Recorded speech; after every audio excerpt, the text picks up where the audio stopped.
I think one pivotal point was I had to cut my dad out of my life because that was making me not, a very healthy person. So as soon as I did that, I met my husband, and that was one of the first moments I realized, wow, there is a God there, like this is real. And I remember like just laying on the floor, and I looked at him and I was like, if somebody like you can be in my life after all of that, then there has to be a God. Like, you have to just be proof of that. And looking at him and realizing the father that I had, and then seeing the father I could have for my own children, being very polar opposites in the best way, meant that I had, basically been given a gift in my life. Yes, so my name is Korrin Freed. I am from Colorado. I went to Colorado State University. I just recently graduated from there. I moved out to Columbus, Georgia to be with my husband, who is going through infantry basic officer leadership course out here for the Army. And I will soon be going to Arizona for military intelligence basic officer leadership course for the Army. Awesome. And maybe some of the background around your faith. Okay. I grew up in a home that was defined as raised to explore, but really my dad was an atheist. He actually was a hard Christian up until I was born. I was the last child to be born, and then he flipped completely, and our household was more raised to be disdainful or hateful towards Christianity. And my mom kind of just goes with whatever her partner of the time is doing. So now she's with my stepfather, who he's Episcopalian. So she's goes to an Episcopalian church, and she's actually found a more clear faith that she actually agrees with and has conviction for. But before, it was just whatever makes the dad happy. So we were really raised in a pretty unstructured way, and especially in terms of religion and Christianity. We didn't have it. So, but moving forward, I found it more when I got to college, and I reevaluated my beliefs politically and religiously, and I also met my husband there, who is a devout Christian, and that kind of open my faith up a little bit to be able to start that journey. So. And when did you realize that something was wrong in your life? Maybe even in that environment that you grew up in, and then coming into your relationship with your husband. And what did you place your hope in prior to knowing Jesus? So I very much had pride in my own independence. I knew something was most wrong in my life probably by age 5, because that's the age that my parents divorced, and from there it was just kind of a world of chaos. But that broken home was my earliest memory, and that was when I kind of realized, like, there's not it's not correct how this is, but it's the best that we have. And so I did have, good parenting through my mom, some of my dad, and my 2 older siblings, but I think a lot of it was also on my own. My independence is something I took a lot of pride in. And then it wasn't until I more found Christianity and faith that I realized that independence is not always a good thing. Like, it's good to be an adult. It's good to, take pride in taking care of yourself and growing up. But dependence is something that is taken and kind of smushed in society a lot of the times. And I realized that it's not a bad thing to also depend on others and to depend on a faith too. When did you first start experiencing Jesus pursuing you and inviting you into relationship with him? In the 8th grade, I went to Vietnam because my dad moved there. So he had been with my stepmom for 10 years after the divorce with my biological mom. And then he moved to Vietnam in pursuit of business opportunities, but it was also in pursuit of other women that are down there.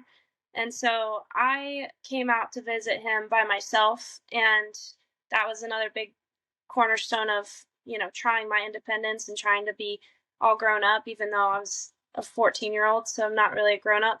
But I got out there, and that was the first thing he introduced me to. Is just first person was his second fiance out there. And so I was immediately surrounded by a lot of chaos and confusion. I didn't have any understanding of what was going on, and how I was even being taken advantage of as a child. And then I realized that I was really alone and pretty confused in that time. I didn't have guidance from a father in my own household. And I was in Ho Chi Minh City, which is a pretty chaotic city in general. There's a lot of destruction, and there's beauty too. There's physical beauty, but there's a lot of challenges over there. So we took a trip to Hang In, which is a cave in the jungles of Vietnam. We were trekking for like 7 miles to this cave, and it's probably one of the most beautiful things I've seen to this day. And so I realized in the midst of all that chaos and the personal feelings I was facing and the personal loneliness I was facing, but seeing this like completely juxtaposition of like the nature contrasting against that, I felt like this hand on my shoulder. It was just like kind of a calling to, this is a, you don't have the words to describe this yet because you haven't seen this, and you haven't been guided towards anything like this, but it was just this feeling of something's bigger than me that I can have faith in. And from that moment on, what were some of the things that you noticed maybe from that point to meeting your husband and building a relationship with him, that you saw Jesus was continuing to pursue your heart and continuing to invite you into relationship with him? I would say from that moment, I feel like I kind of numbed myself to any, if there was any calling to me at that point on. That was me going into high school, from high school to college. So during that transition of time, I think that even if there was signs or callings out to me, I didn't let myself hear them, because I had like, I think the amount of things that happened, especially in Vietnam, and then with what was going on still in my family, I didn't like feeling very much. So it was, so, to feel other people around you, like I was already pushing them away. So then for it to be something way bigger than just a person around you, like I wasn't ready to feel that. So I honestly do think that I give him a lot of credit, my husband, but I think that meeting him was maybe the second time ever that I felt that immediate, like, wow, there has to be something out there, because for somebody to be this amazing and feel this much love towards just a person, like there has to be something. Especially what I came from, I was statistically much more likely to end up with not a great person. So that was kind of it was like proof to me. But I think part of the sacrifice of that was having to also cut things out of my own life or my family that were not healthy. They were just, sicknesses that were not really curable. So I think that was, yeah. And what were some of the challenges and struggles that you faced as Christ began opening your heart? I will say that any interest I did express within religion, I could express it in my mom and stepdad's household, and I was very novice. I still do feel that way, but I when I was at my dad's household, I think that was the biggest challenge. Was, I think Christianity's built on like there should be a father figure that is guiding you in life, and so to have your own father figure being really hateful towards that community was very challenging, because it was hard for me to look past how he had taught me to believe about Christianity, and he had just taught like just pure anger towards it, and so that was pretty challenging to overlook. And then when I was involved with a group of Christians who were really always kind to me and always trying to just teach me and answer any questions I had, I always felt a more personal challenge of, if I share like my father was an atheist, or if I share this is the upbringing I had, I would feel like there were judgments on me, but they weren't even, it was my judgment on myself. So I think that was the biggest challenge I faced, was the personal feelings about it. Mm. What was so compelling about Jesus, especially amidst that maybe hostility towards him coming from your father? What was so compelling about Jesus in contrast to that, and why did you finally say yes to his authority and kingship in your life? Maybe a silly answer, but I watched everyone just so much happier. Like there was just pure anger in my household, and watching the contrast to just people who are happy. And I never saw anyone shoving it in my face or like telling me I was a bad person for not feeling that way. And there was just like, it's that same feeling I would get being out in nature, seeing those beautiful scenes that you don't even have words to put to, but I would get that from people within a Christian community, that they were just very kind to me. And when I was a little kid and I would lash out about religion, and just it was my dad's words through me, the people who I would think would be offended by me, and they just saw me as a little kid who didn't have guidance to know any better, and they were never anything but just kind to me.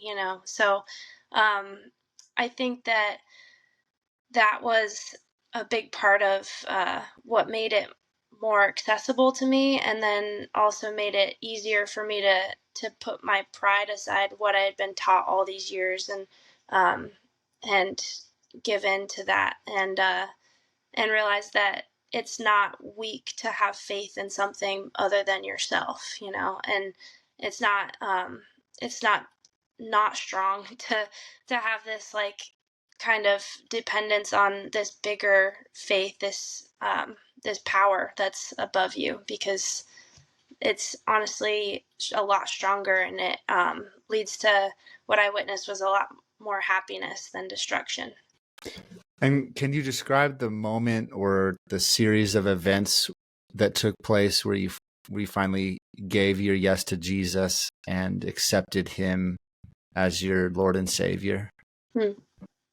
I would say, I don't know if it's an exact moment, more of like a series of events, but I I think one pivotal point was I had to cut my dad out of my life, because um, even if his sickness was, I was able to be around that, it was making me feel like worse of a person, or I was okay with things being around me that weren't okay or healthy, and that was making me not, a very healthy person. So as soon as I did that, I met my husband, and that was one of the first moments I realized, wow, there is a God there. Like, this is real. Is I was just sitting in a room with him, and we like to have wrestling matches because we like to fight, and I remember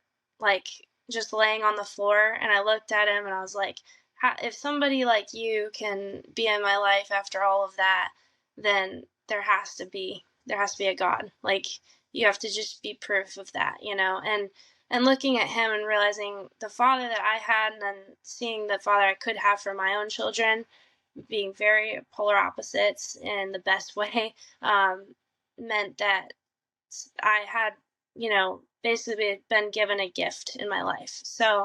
Um, so I think that was probably a pivotal moment. And then the day that we, marriage was a big day for sure, but the day we got engaged was actually on a mountaintop.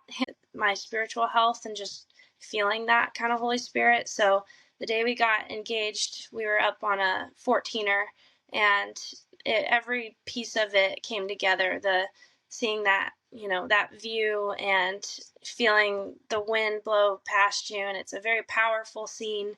And then, also giving yourself to the person you're going to be with the rest of your life, was all those pieces coming together and realizing, like, I'm a part of this now.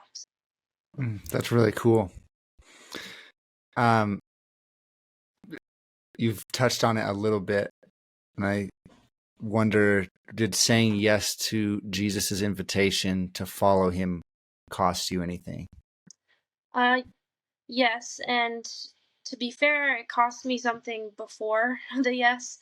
So, just a decision to be healthier, and um, just accepting myself a little bit more, was to push my father out of my life. And that didn't come with myself. It was also my older siblings who had kind of made that leap before, so it was easier for me to do. But I would say that really the cost of it, and it's maybe cost is a bad word, since I think it pushed out a lot of anger that I had, and it pushed out a lot of ego as well that I had learned to have. And so I think it really only gave blessings. There's not much that it wouldn't have cost in the first place. Mm. How would you define how your identity has changed since saying yes to Jesus? Um, I would say my identity's changed, where I feel a lot more, just in general, open minded to the fact that, you could come from something completely different, indoctrinated into your life, from a little kid, where that's all you're learning. And that's like the most spongy your brain is going to be. So the fact that you can go from that to um, almost completely opposite of what your beliefs are, is, I think, it's not it's not just a miracle. It's also it's just the definition of, you need to realize that you never know what someone's going through, and you could always be opposite down the road of what you believe. And even in high school, my identity was strong on not seeing the bigger picture, not critically thinking, and not thinking for myself.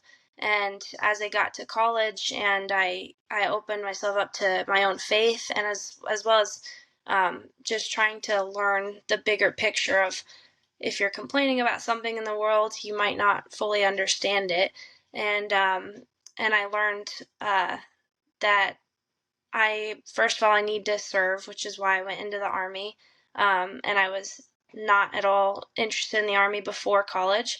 And in general, my identity shifted, where the interests were not on myself anymore. It was on something bigger, whether that's my faith, but also my country, and serving for that. And how does your relationship with Jesus affect your life now? I'd say it makes me stronger, and I'd say also a better leader. I can put my faith in something else, so I can feel confident that others can put their faith in me. And my husband and I talk about it all the time. His role is going to be combat leadership, so that's a lot more pressure. Both of our jobs will have pressure, but him in different ways than mine, for sure. And um, we talk about how that faith can just push anyone through, and if you can lead yourself in that, then you can definitely lead a platoon of people or more, and touch the lives of others as well. As we wrap up, I have one more question for you. Mm-hmm. Who is Jesus to you? That's a good question. I thought a lot about this question.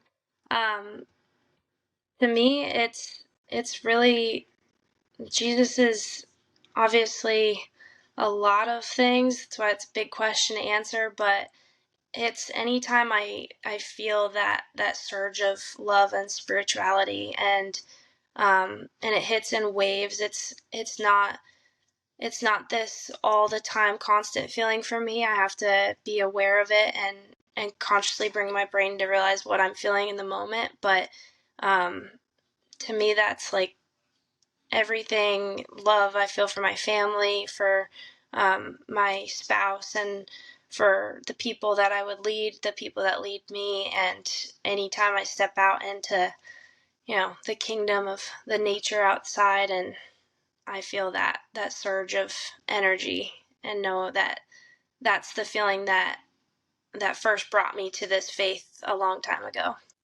Is he a father figure to you? Yeah, I would say so. I think that's probably what probably some of the reason that it brought me into the faith is that I was craving that as well, and I realized that that's a big part of Christianity, and I wanted to have that. Korrin, thank you for sharing your story. Yeah, thank you for the interview.